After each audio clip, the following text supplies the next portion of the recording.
On a perdu coup sur coup Josh Hader puis Devin Williams. Ça paraît même pas. Non, exact. Mais tu sais, Alain, regarde, Woodruff, on savait qu'elle allait revenir, mais il allait revenir de quelle manière? Tu sais, alors on parle de, tu parles de transactions là, qui, tu sais, d'aller chercher un bras. C'est comme si on était allé chercher un bras de qualité. Là. Au jeu!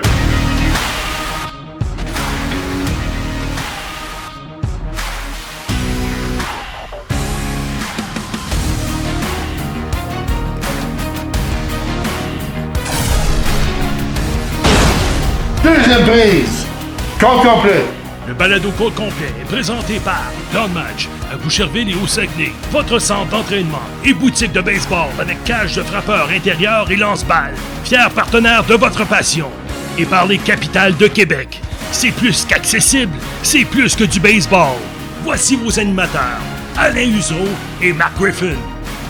Bienvenue à Compte complet, Alain Husereau et Mark Griffin qui vous parlent de ce qui se passe dans le monde du baseball 6 semaines avant la fin de la saison régulière.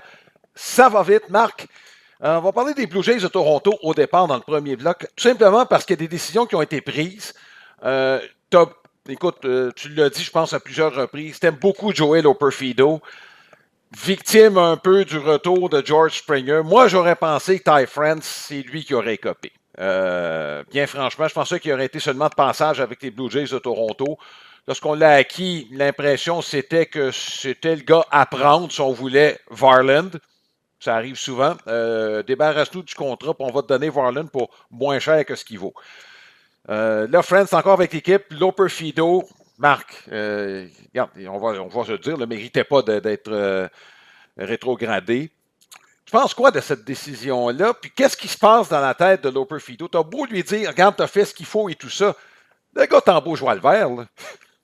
Ouais, c'est une démotion injuste. Le gars fait exactement ce qu'on lui demande lorsqu'il est utilisé, mais c'est un beau problème chez les Jays. Puis là, Alain, c'est drôle parce que moi, j'avais écrit une chronique sur rds.ca, mais je savais que ça s'en venait. Il y avait une décision à prendre. Le Varsho est de retour, évidemment, puis là, Springer allait revenir. Fait qu'il y avait un gars de trop. Là, j'ai commencé à regarder, ben, t'as des droitiers. Tu sais, t'as David Schneider qui est droitier. T'as Straw qui est frappeur droitier. Ty France qui est frappeur droitier. Et là, ben, je me mettais à dire, ben, écoute, peut-être que c'est Straw qui va écoper. Mais Straw joue très bien en défense lorsqu'on lui demande. Puis là, ben, la journée qu'on envoie Loperfido de retour dans les ligues mineures, ben, il frappe 2 coups de Straw, frappe 2 coups de circuit. Fait que ça jouait effectivement entre Ty France et Miles Straw, selon moi, et non Loperfido. Ça n'aurait pas été une décision facile parce que, évidemment, Ty France, depuis qu'il était avec les Blue Jays, il frappe. On peut pas dire qu'il frappe pas, là. Je veux dire, le gars, quand même, bon, a obtenu un rendement qui est intéressant. Est-ce qu'il s'est bien intégré à l'équipe aussi? Bon, un paquet de facteurs à considérer, mais écoute, c'est sûr qu'on a dû utiliser toutes sortes de mots pour expliquer ça à Loperfido. On va dire, écoute, il va être de retour très bientôt. On sait que au 1er septembre, on a 2 joueurs de plus dans la formation. Est-ce que ce sera Loperfido? On verra bien. Mais il n'y a pas de décision facile dans ce genre de situation-là. Mais c'est sûr que si Ty France ne frappe pas beaucoup, je pense que c'est lui qui écope. Le fait qu'il frappe a peut-être changé la donne un peu dans ce dossier-là. Oui, et je suis bien d'accord là-dessus. Marc, victime un peu, évidemment, du trop grand nombre de joueurs de qualité chez les Blue Jays de Toronto.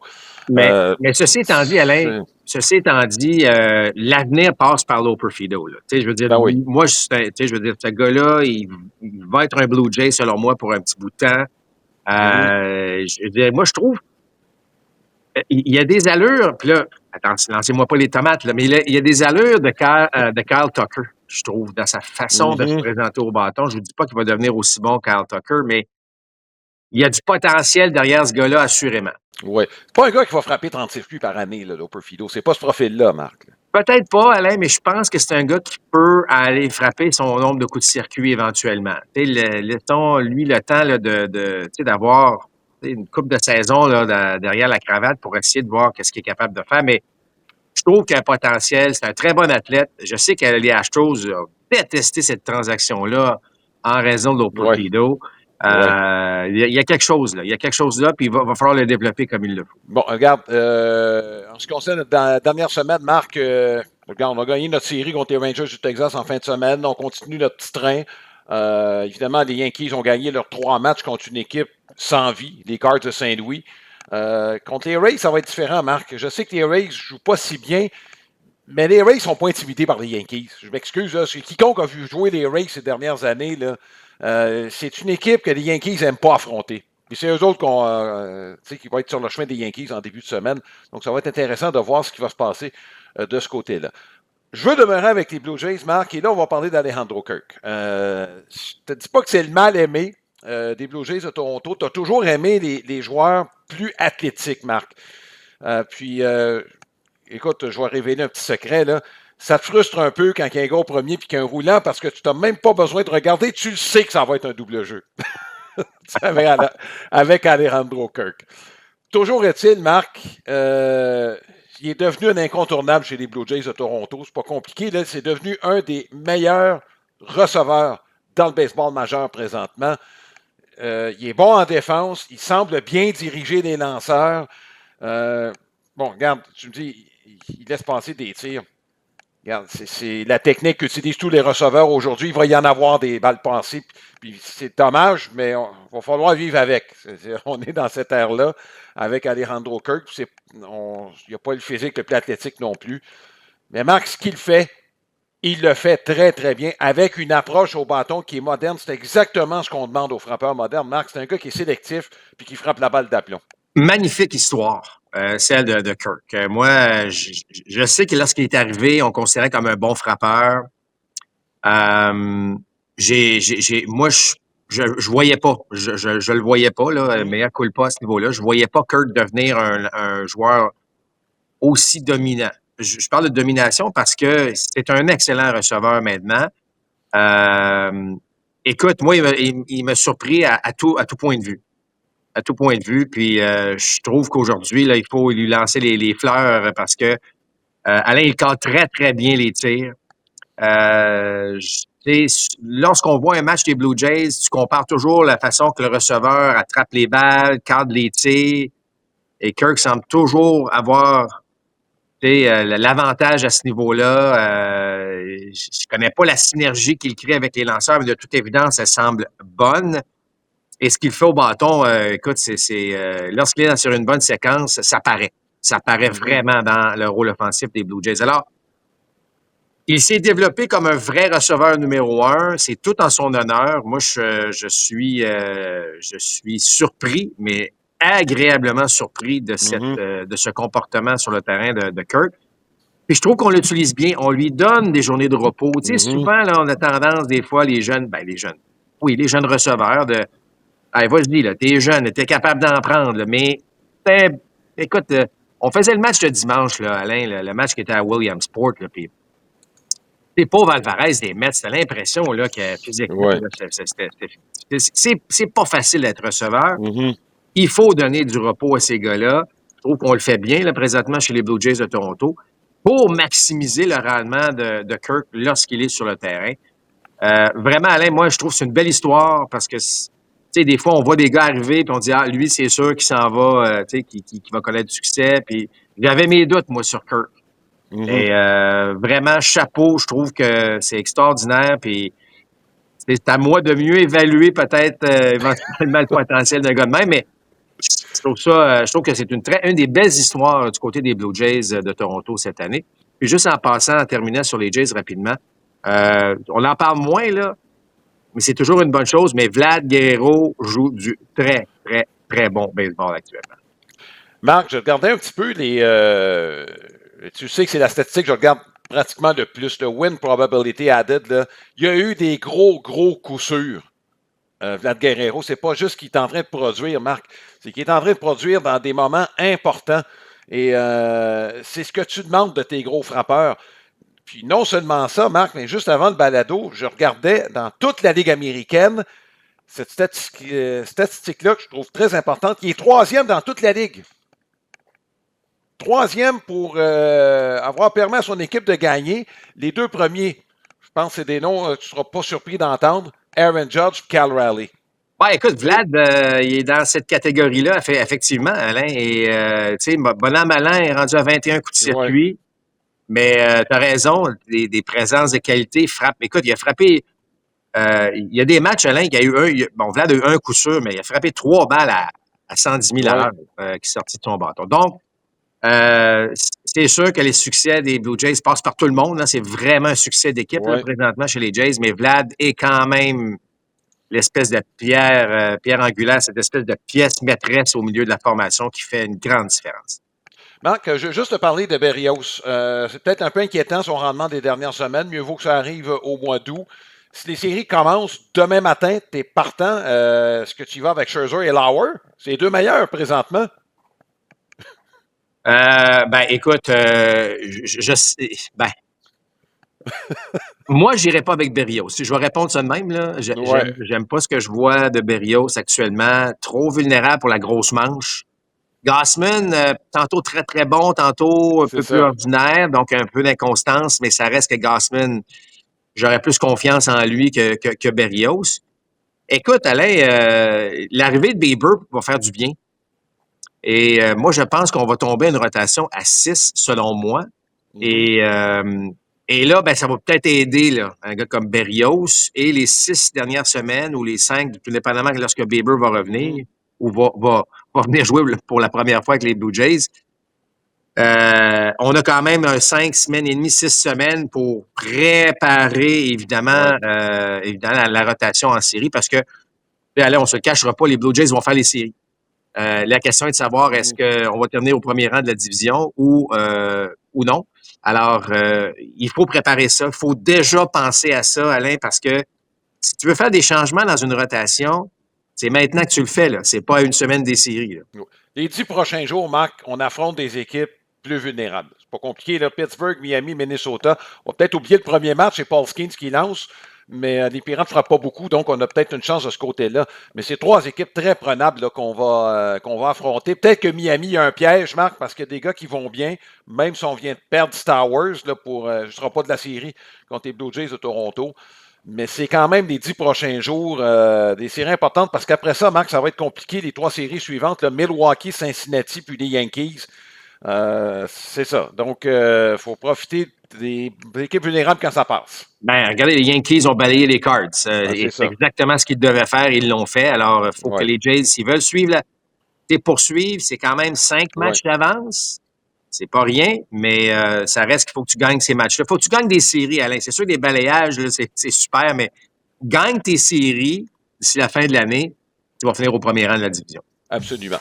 C'est le temps de la question de la semaine, présentée par Sylmar Autoville. C'est votre détaillant pour les pneus de voiture et de camions classiques et antiques. Je vous invite à consulter le www.sylmar.ca. Il reste 6 semaines à la saison régulière. Les probabilités sont très élevées que les Blue Jays se rendent en série et même qu'ils terminent premier. On vous demande à vous, avec ces 6 semaines à venir, les Blue Jays vont-ils résister aux Red Sox et aux Yankees? Envoyez-nous, dis-je, vos commentaires à propos de cette question sur notre page Facebook. C'est facebook.com/complet-balado. Ou aller aussi directement sur notre site internet www.complet.com. Amateur de baseball, viens vivre l'expérience des capitales au Stade Canac. Du baseball professionnel, une ambiance électrique, le tout dans un stade de baseball mythique au cœur de Québec. Billets sur capitaledequebec.com. Alain, je prends quelques instants pour souligner nos partenaires de notre balado compte complet. Évidemment, plan de match, boutique de baseball et autant évidemment à Boucherville qu'au Saguenay, c'est à Jonquière. Je sais que la saison de baseball, achève pour certains, mais c'est justement le temps peut-être de s'équiper rapidement pour la saison prochaine. À Boucherville, cours privé, cage de frappeurs. Et je vous invite à visiter leur boutique en ligne. Alors, c'est boutiqueplandematch.com. Alors, vous pouvez voir tout ça, l'inventaire de plan de match. Je vous souligne également notre partenaire, les Capitales de Québec. Ils viennent de balayer leur adversaire au cours de la dernière fin de semaine. Ça continue les succès des Capitales de Québec. Pour plus d'informations sur notre balado, visitez notre site internet www.comptecomplet.com. Bon, parlant de notre site internet, Marc, et notre page Facebook, là, on s'adresse à ceux et celles qui nous écoutent actuellement. On fait appel à vous. Pourquoi? parce qu'on est en train de préparer un balado qui sera diffusé dans le cadre de nos balados extra. C'est qu'on vous demande, notre balado, ce sera sur la situation du baseball présentement. Qu'est-ce qu'on pourrait faire pour améliorer le baseball? Il y a des décisions qui ont été prises au cours des dernières années. Ça peut être les buts qui sont plus grands, le cadran, l'élimination des défenses adaptées. Bon, il y a la limite du nombre de fois qu'on peut lancer au premier but, au deuxième lorsqu'il y a des coureurs, etc., etc. On ne vous demande pas de vous proposer des changements, Marc, vous pouvez le faire aussi, mais c'est surtout qu'est-ce que vous aimez quand vous allez voir une partie de baseball, que ce soit sur place ou encore quand vous nous regardez à RDS. Donc, qu'est-ce qui vous plaît? Ça peut être un paquet de choses. Moi, j'aime ça quand les gars frappent loin. Ça peut être voir des gars courir. Ça peut être la stratégie lanceur-frappeur. Il y a plein de façons de regarder un match de baseball. Et nous, ce qu'on vous demande, c'est qu'est-ce qui vous allume quand vous regardez un match. Donc, la meilleure façon de le faire, allez sur notre page Facebook. C'est Facebook, évidemment, vous allez sur Facebook pour y aller. Donc, c'est Facebook, compte complet balado. Et au cours de la semaine prochaine, probablement dans une dizaine de jours, nous ferons un balado là-dessus. On va tenir compte, évidemment, des commentaires, des tendances. Il y aura sûrement des tendances parmi les gens qui nous regardent. Donc, on fait appel à vous et ne vous gênez pas pour vous exprimer. C'est une belle façon là, de voir un petit peu, de prendre le pouls des amateurs de baseball et savoir exactement ce qui vous allume quand vous regardez un match. Donc, ça va être très intéressant comme balado, j'ai l'impression. Marc, pas mal de choses à échanger. On a déjà commencé à préparer le terrain, là. Je pense que effectivement, on pourrait faire un petit mélange dans certains aspects du baseball, même si on le mentionne souvent, les athlètes d'aujourd'hui sont meilleurs qu'ils n'ont jamais été. Regarde, c'est un spectacle encore très, très bon, le baseball, même s'il a évolué et même s'il a changé. Donc, Marc, on va parler de blessures d'abord, parce qu'il y a deux blessures particulièrement là, qui vont faire mal. Celle de Zach Wheeler avec les Phillies de Philadelphie. C'est un des meilleurs lanceurs dans la Ligue nationale. On ne se trompe pas là-dessus. C'est un des mieux payés et il se comporte comme tel. On ne sait pas pour combien de temps. On parle d'un caillot sanguin à l'épaule droite. Moi, je me rappelle de David Cone qui avait eu une situation semblable. Il avait raté plusieurs semaines. On parle d'il y a une vingtaine d'années. Je ne suis pas médecin, donc je ne sais pas combien de temps. Même les Phillies n'ont rien dit à cet effet-là. Tout ce que les Phillies ont dit, c'est qu'on est bien content d'avoir pu percevoir cette situation avant que ça empire. Il y a toujours un danger relié à ça. La seule bonne nouvelle que je vois là-dedans, Marc, c'est pas que c'est une bonne nouvelle, mais c'est que Taijuan Walker a commencé à bien lancer. Donc, on va se rabattre sur Sanchez et Suarez sur le court terme, comme nos lanceurs 1 et 2, ce qui n'est pas mauvais du tout, et sur un retour peut-être à la normale d'Aaron Nola. Oui, il n'a pas été convaincant à son premier départ, mais on va lui donner le temps, évidemment, de se refaire une confiance et d'aller chercher son rythme. Ouais. C'est sûr que c'est pas une bonne nouvelle à tout point de vue parce que, bon, c'est pas une blessure, là, c'est une situation là, qui peut affecter aussi, Alain, un vestiaire. Tu perds ton meilleur joueur. Bon, lorsqu'on tombe dans les problèmes là, vraiment de santé, là, je ne parle pas de blessures de sport, mais des problèmes de santé. C'est sûr que ça peut affecter un peu certains joueurs. On est un peu plus inquiets. Je ne cherche pas des excuses, là, mais c'est juste que parfois, ça peut affecter un petit peu plus une équipe. Et c'est clair que là, il faut prendre les bouchées doubles chez certains. Il faut continuer. Tu as parlé de Sanchez. Il faut continuer à lancer comme on a fait depuis un certain temps. Mais aussi, un gars comme Nola, de prendre sa place rapidement. Et la profondeur qu'on avait avec un Walker, qu'on avait peut-être un peu oublié, là, mais c'est là que la fameuse profondeur prend tout son sens lorsqu'on parle d'une équipe comme ça, avec des bras de plus, des bras d'expérience de plus.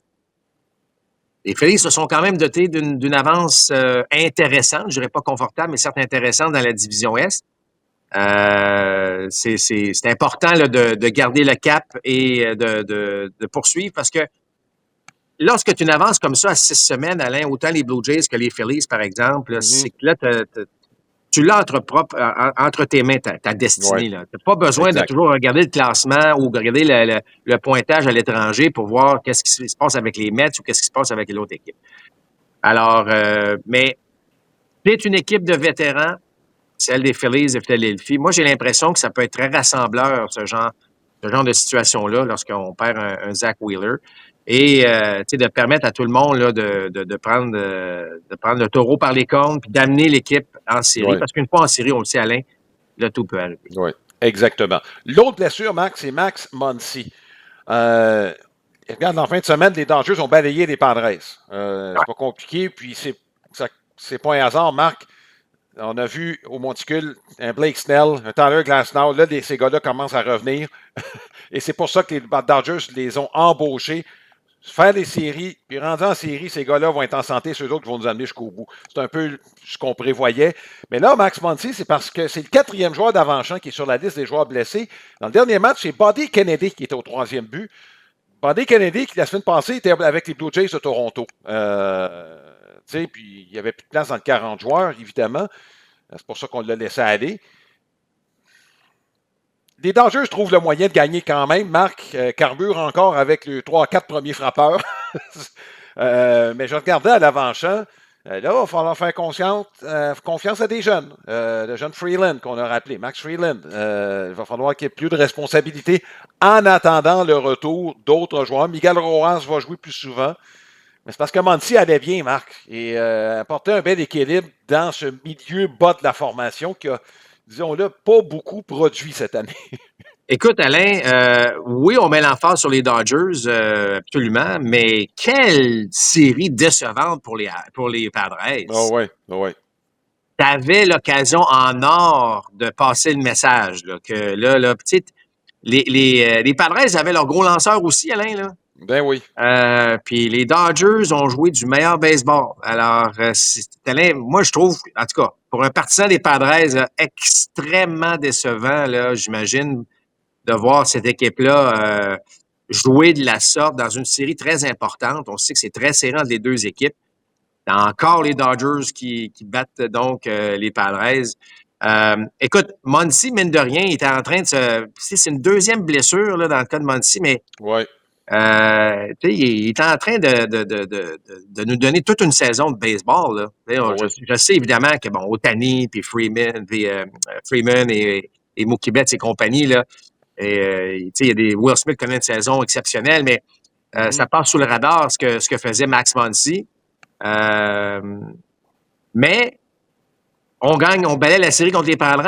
Alors, est-ce que là, justement, rendu à 6 semaines, Alain, les Dodgers, qui, rappelle-toi, bon, durant l'hiver et en début de saison, on disait, est-ce qu'ils vont en gagner 110, 115? La réponse est non. Mais est-ce que là, les Dodgers sont en train de jouer là, dans le dernier droit comme l'équipe à quoi on s'attendait? Alors, tu as parlé des retours de blessés. C'est une équipe redoutable, mais moi, là, ça m'a impressionné la façon dont on a battu les Padres au cours du week-end. Oui. Marc, après Mike Pivetta, tu te demandes qui va suivre. Tu sais, les séries commencent demain matin. Là, Pivetta, c'est le meilleur lanceur des Padres par une bonne marche cette année. Qui va suivre?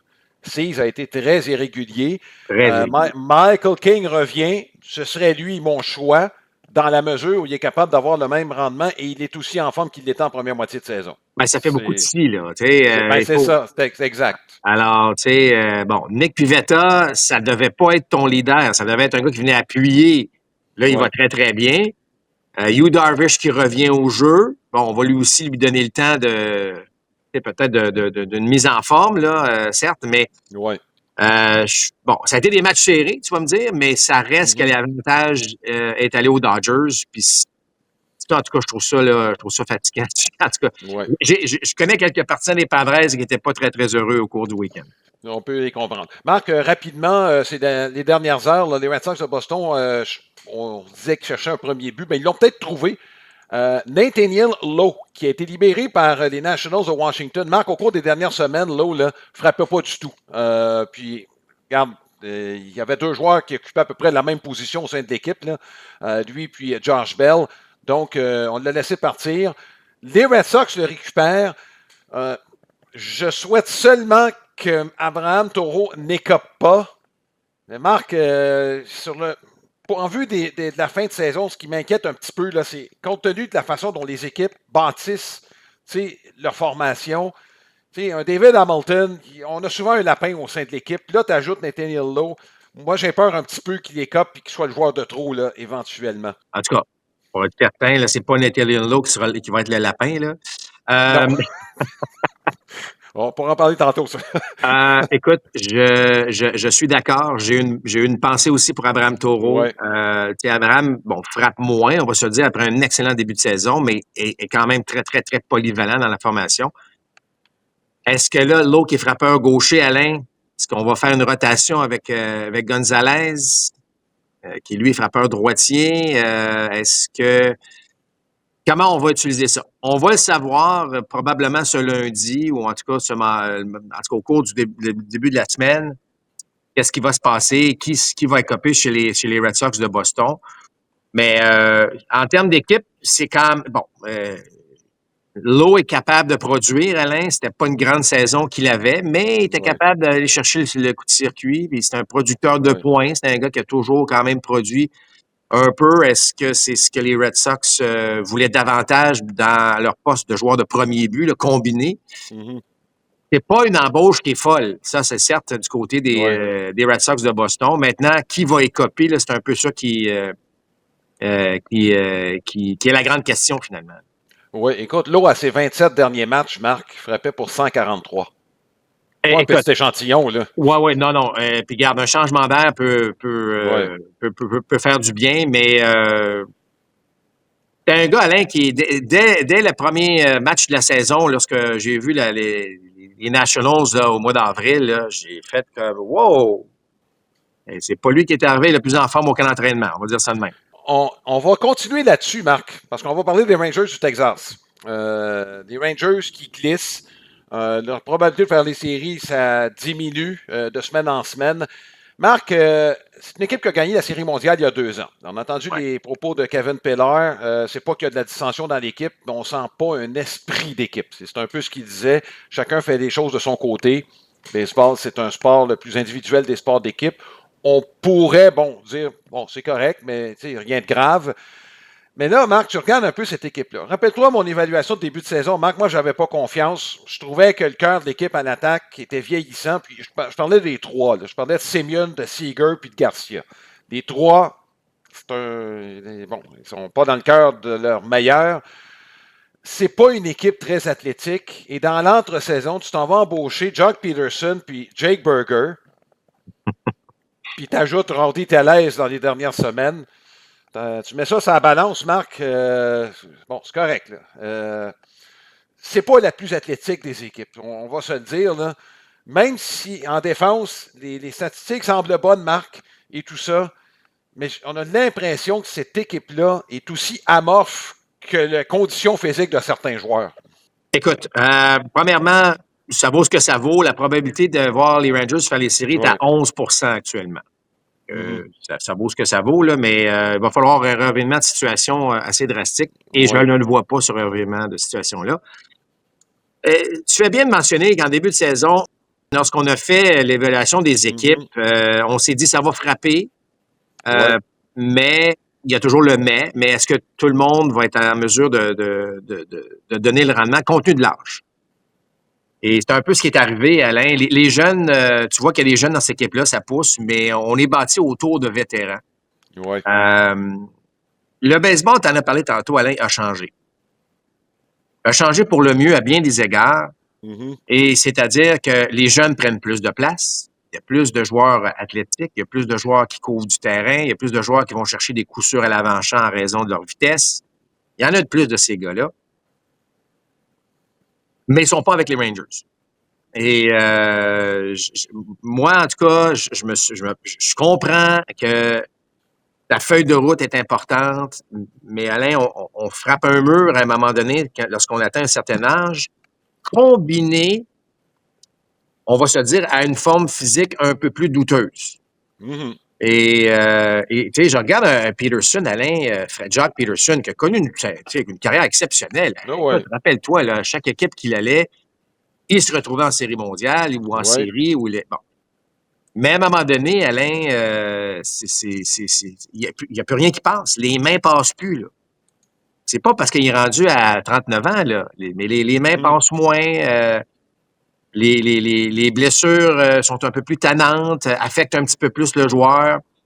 Fait que c'est à considérer, Alain. Et tu regardes, il y a des vétérans qui continuent à produire, mais qui prennent soin d'eux. On va dire ça de même. Alors, je pense que là, Alain, plus que jamais, il faut que les gars qui approchent la trentaine, qui dépassent la trentaine, là, qu'on en donne un petit peu plus pour une condition physique optimale, pour être en mesure de suivre cette tendance de voir le baseball majeur rajeunir, d'être encore plus explosif, puis d'être encore plus vite sur le terrain. Alors, je pense que les Rangers, ça expose un peu davantage ce qui se passe avec cette équipe-là, compte tenu des joueurs dont tu as fait mention.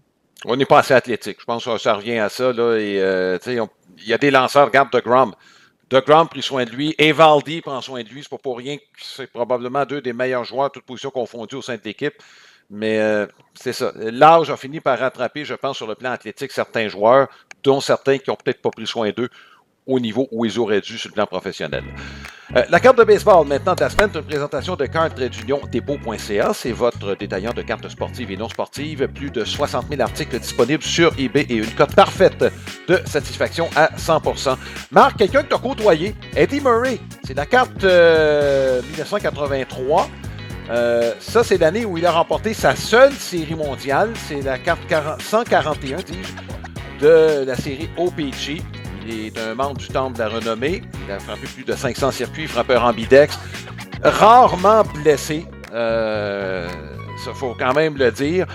Fait intéressant sur cette version qui est canadienne. La position du joueur est affichée dans les deux langues au recto. C'était plutôt rare à ce moment-là. Puis, Marc, c'est un ensemble qui est distribué pour une série de 396 cartes. Il a passé la majeure partie de sa carrière avec les Orioles de Baltimore. C'était le joueur parfait pour Earl Weaver, Marc. Le circuit de 3 points et une présence sur les buts très élevée. Petite anecdote, Eddie Murray, Marc, en 1990, a eu la moyenne au bâton la plus élevée de tout le baseball majeur, sans remporter le titre de champion frappeur. Tu te rappelles de ça, Marc? Oh boy! Willie McGee avait remporté le titre de champion frappeur. C'est que McGee a été échangé au mois d'août des Giants de San Francisco aux A's d'Oakland. Donc, il a fini la saison avec les A's d'Oakland. Si tu prends sa moyenne combinée, c'est en bas du 330 d'Eddie Murray. Mais dans la Ligue nationale, c'est Willie McGee qui a eu la meilleure moyenne. Donc, Eddie Murray, même s'il a eu la meilleure moyenne au bâton de toute la saison dans le baseball majeur, il n'a jamais remporté le titre de champion frappeur. Marc, tu l'as côtoyé, Eddie Murray, parce qu'il était avec la même organisation avec les Dodgers de Los Angeles. Disons-le, il n'était pas très sympathique avec les scribes. Je peux juste te dire que son frère, Rich Murray, qui a joué brièvement dans l'organisation des Expos, était pas mieux. Mais par contre, les contacts que tu as eus avec lui, c'est pas la même impression qu'il t'a donné. Non, en fait, c'est pas la même chose. Tu sais, il y a des joueurs qui, devant les médias, c'est une personne, puis dans un vestiaire, c'est une autre personne. Je dis pas que c'est pas le gars le plus rigolo dans le vestiaire, mais c'est un gars qui va jaser, puis écoute, moi j'arrive, là, j'étais un jeune recrue là, qui arrive, là, puis ben écoute, il me parlait comme si, tu sais, on est dans la même équipe, là. Fait qu'il me parlait comme un coéquipier. Moi, j'ai trouvé ça. Moi, j'ai eu une très, très bonne impression. Enfin, il m'impressionnait, là. Moi, j'arrive, j'ai 19-20 ans, puis Eddie Murray a déjà une carrière qui allait l'amener à Cooperstown, là. Tu comprends que c'était impressionnant. Écoute, je me souviens... deux choses que je me souviens très, très bien, Alain. Premièrement, je me pinçais souvent parce que lorsque j'allais pour les matchs préparatoires des Dodgers dans la Ligue des Pamplemousses, puis à un moment donné, je suis assis, puis j'ai Eddie Murray d'un côté, puis Willie Randolph de l'autre, puis les deux se parlent. Mais moi, je suis entre les deux, là, puis j'essaie d'écouter ça, de puiser toutes les discussions parce que, tu sais, je réalisais pas encore que je me demandais ce que je faisais là, finalement. Mais ce qui était encore plus impressionnant, Alain, c'est la dimension de sa tête. À un moment donné, il y a une photo qui a été prise, là, puis je suis à côté d'Eddie Murray. Je te dis, Alain, il a 2 fois ma tête. C'était assez impressionnant. Non, mais je veux dire, regarde, c'est un des meilleurs frappeurs ambidextres de tous les temps. Ben oui. Moi, j'ai eu une très, très, très belle expérience avec lui. Mais c'est vrai que, faut dire une chose, lorsque la porte du vestiaire s'ouvrait, puis que les journalistes avait accès au vestiaire ou après un match, là, écoute, ce gars-là, c'était un homme différent. Puis une fois que tout le monde est parti, ben là, il revenait. Je ne sais pas, est-ce qu'il s'est passé quelque chose dans sa carrière à un moment donné où ça. Peu importe les raisons, c'est un homme différent à ce niveau-là, mais excellent quick. Oui, juste préciser, Marc, quand il avait été échangé au cours de cette fameuse saison 90, Willie McGee, c'était des Cards de Saint-Louis. Il avait signé par la suite avec les Giants de San Francisco. Lui qui était originaire de la baie de San Francisco. Donc, il s'est retrouvé avec Oakland en fin de saison, puis par la suite avec les Giants. Évidemment, une très belle carrière, celle de Willie McGee. Là, on parle de Eddie Murray. Donc, c'est notre joueur de la semaine qui a eu une très, très longue carrière, comme je le mentionnais, principalement avec les Orioles de Baltimore. Le baseball, c'est plus qu'un divertissement. Après des mois d'inactivité, on veut bouger sur des terrains de balle. Rendez-vous au baseballquebec.com.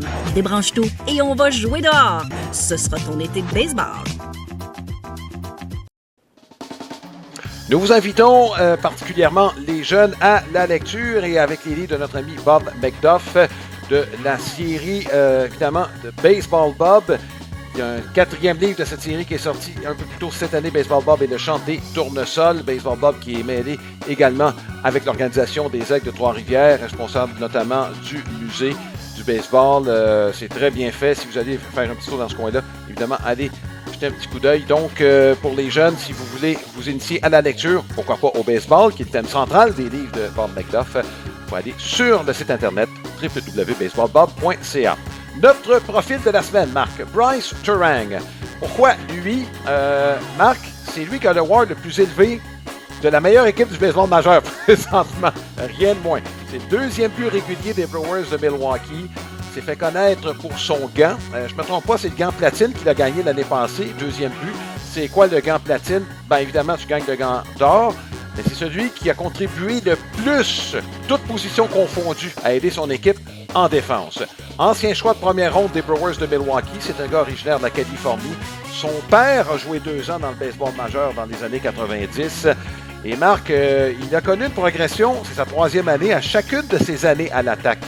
Je ne te dis pas qu'il va frapper 3e et 4e à un moment donné au cours de sa carrière, mais juste le fait qu'il soit, tu sais, ton MPP au-dessus de 750 avec la qualité de son gant, ça en fait presque un indispensable chez les Brewers. Bon, 2 choses. Un, il n'a que 25 ans, donc il dit, Alain, les meilleures années sont encore devant lui. Mais ce qui me fait le plus plaisir, presque, mesure pas 6 pieds. Mesure pas 6 pieds, pèse pas 200 livres. Autrement dit, encore un gars que c'est pas tout le monde qui regarderait. Tu comprends? Alors, je trouve que c'est un beau message, encore une fois. Je sais que le baseball a des tendances là, d'aller chercher des grands gars forts et tout ça, mais les bons athlètes, peu importe leur physique, là, il faut les regarder. Puis lui, il est en train vraiment de prendre une place importante. Il a déjà là, sa place importante auprès des Brewers, mais parmi les meilleurs joueurs du baseball. C'est pas des farces, là. La contribution est extraordinaire. Le WAR, tu l'as mentionné, est pour quelque chose. Tu sais, des bons athlètes qui ont un sens du jeu, Alain, le fameux, ce que j'appelle le baseball IQ. Ce gars-là, il l'a. La prise de décision, ses déplacements, son anticipation, c'est tout ça à jouer au baseball. C'est pas juste d'être bon à lancer, puis frapper, puis à courir. Il y a tellement plus que ça. Puis là, je trouve que lui... sans dire qu'il me fait penser à Bobby Witt Jr., mais tu sais, c'est dans les catégories des bons, très, très bons athlètes, mais qui combinent ça, Alain, avec une bonne tête de baseball, une bonne anticipation, comme je l'ai mentionné, puis ça donne un joueur de la sorte. Absolument. Il contribue largement à cette saison, dis-je, magique des Brewers de Milwaukee. D'ailleurs, on va parler, Marc, des Brewers. On s'y était arrêté un peu la semaine dernière, mais là, on va gratter un petit peu parce que des données qui nous impressionnent, c'est pas une grosse masse salariale. On est dans le dernier tiers de la masse salariale. On a perdu des gros morceaux au cours des 2 dernières années. Je pense à Burns notamment, qui est parti avec les Orioles et ensuite les Diamondbacks d'Arizona. On a fait des choses bien. On a même perdu quelqu'un d'important au 2e étage. Rappelle-toi, David Stearns, qui a quitté les Brewers pour aller avec les Mets de New York. Donc, Mais il y a quelque chose qu'on a fait de bien, Marc. Il y a des acquisitions judicieuses. Je regardais un petit peu, encore une fois, ma statistique préférée. Puis je remarque qui a contribué largement à l'attaque depuis le début de la saison. C'est un des 3 meilleurs, c'est Andrew Vaughn, Marc. Ses coups sûrs ont été dans des moments importants depuis son arrivée. Je ne sais pas s'il faut se surprendre tant que ça parce que c'est un très haut choix au repêchage. Peut-être pas la bonne organisation, les White Sox.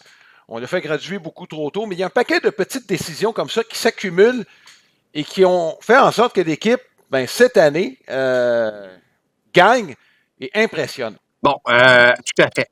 Premièrement, Alain, si tu regardes la masse salariale du baseball majeur, t'en as glissé un mot, là, puis là, je parle la totale. Là. Donc, les joueurs qui sont blessés, puis l'argent que tu dois, là, comme les Bobby Bonilla de ce monde et tout ça, là, on prendrait que ce sont les Dodgers et les Mets qui sont au premier rang. Ouais.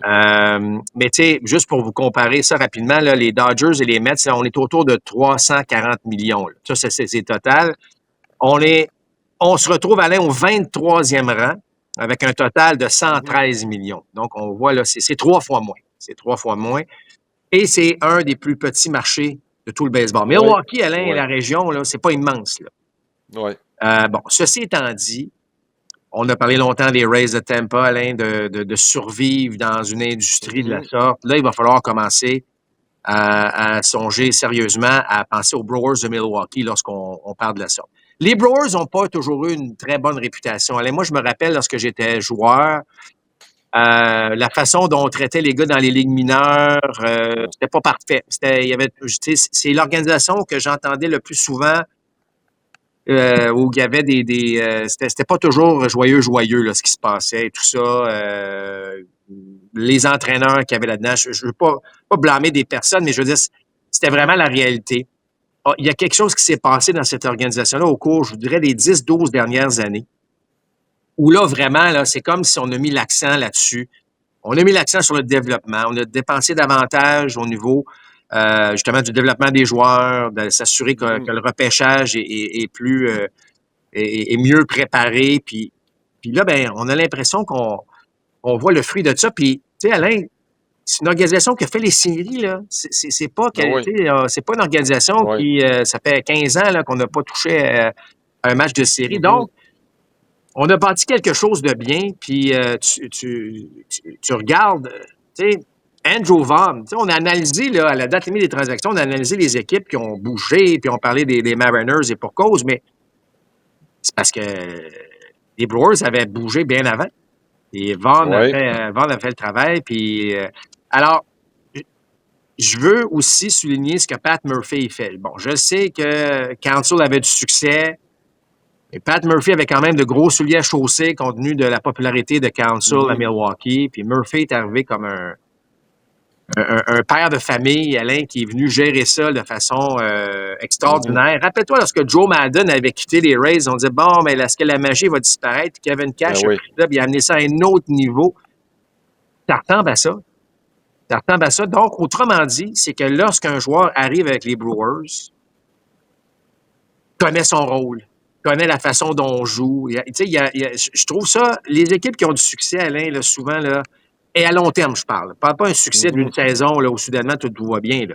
Je parle du succès à long terme. Là. C'est souvent les équipes qui ont en place un système qui est très précis. Tu portes l'uniforme de cette organisation-là, c'est comme ça qu'on joue ici. Il n'y a pas de cachette. Tu ne regardes pas un peu tout le monde, tu dis, bon, c'est quoi mon rôle ici? Non. Alors, je pense que les Brewers font les choses de la bonne façon.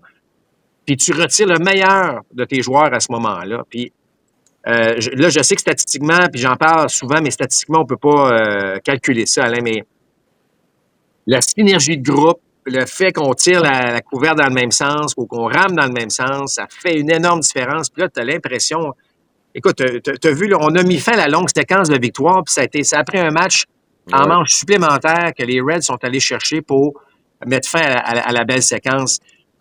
Ils ne savent plus perdre cette équipe-là. Et ça, là, ça vaut très cher. Et à 6 semaines des séries, là, attention aux Brewers de Milwaukee. Oui, écoute, au Monticule, les éléments qu'on a, puis je le mentionnais la semaine dernière, Marc, ton partant numéro 1, tu l'as. C'est Freddy Peralta.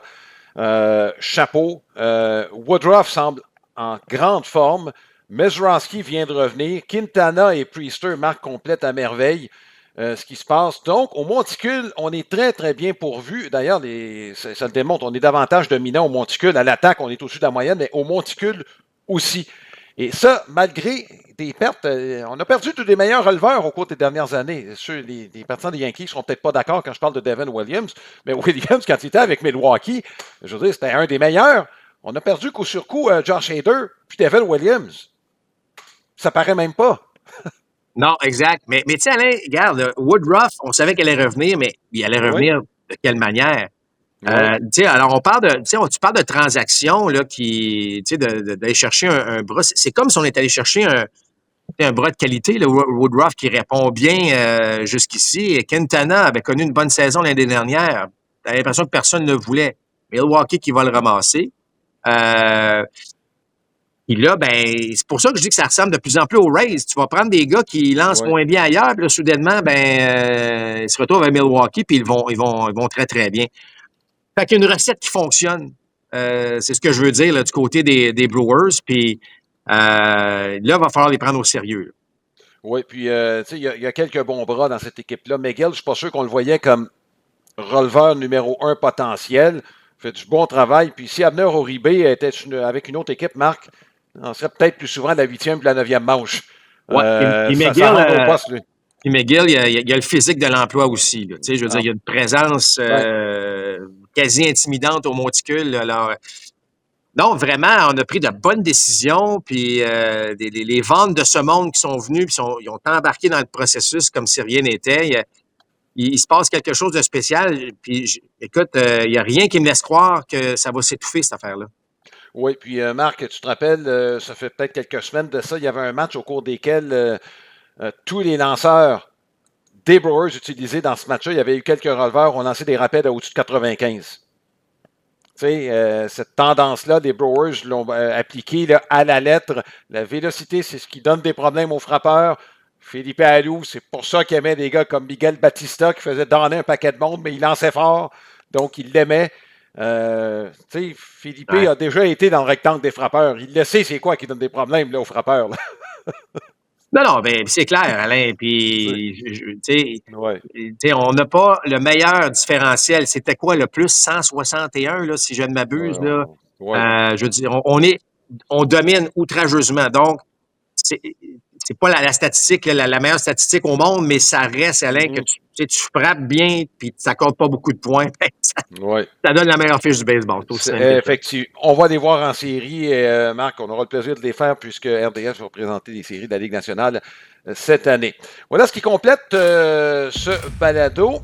C'est la présentation des matchs de la semaine. 3 matchs encore une fois. C'est une présentation de Lester, qui est le maître du smoke pig des Côtes-Levées depuis 1931. Donc, vous pouvez vous adresser à Lester pour vos fêtes en famille. Un bon match également, un barbecue. Lester toujours au rendez-vous, disponible chez votre épicier préféré. 3 matchs cette semaine et 3 bons duels. Lundi, c'est un duel en 2 équipes qui sont en tête de leur section, Houston et Détroit. 18h30, le match vous est présenté, c'est à RDS. Mercredi, les Yankees de New York contre les Rays de Tampa. Écoute, l'environnement, il est connu par les 2 équipes, on s'entend là-dessus. C'est un match qui est présenté à 19h30. Et à 19h dimanche, ça fait longtemps qu'on ne les a pas vus les deux ensemble, Marc. Yankees, Red Sox. Il y a un demi-match qui sépare les 2 équipes. Ça devrait donner du bon baseball ce dimanche. On vous y invite donc pour ces 3 matchs, comme à l'habitude, ce dimanche à compter de 19h. Je vous invite encore une fois à vous adresser directement sur notre page Facebook, dis-je, de Compte Complet. Qu'est-ce que vous aimez dans un match de baseball? Donc, et dans une dizaine de jours probablement, ou au courant de la semaine prochaine, on fera un balado sur les changements qu'on pourrait proposer pour améliorer le spectacle. 6 semaines à venir avant la fin de la saison, nous on sera de retour, évidemment, la semaine prochaine. Bon baseball, tout le monde. Balado Compte Complet vous a été présenté par Plan de Match à Boucherville et au Saguenay, fiers partenaires de votre passion, et par les capitales de Québec. C'est plus qu'accessible, c'est plus que du baseball.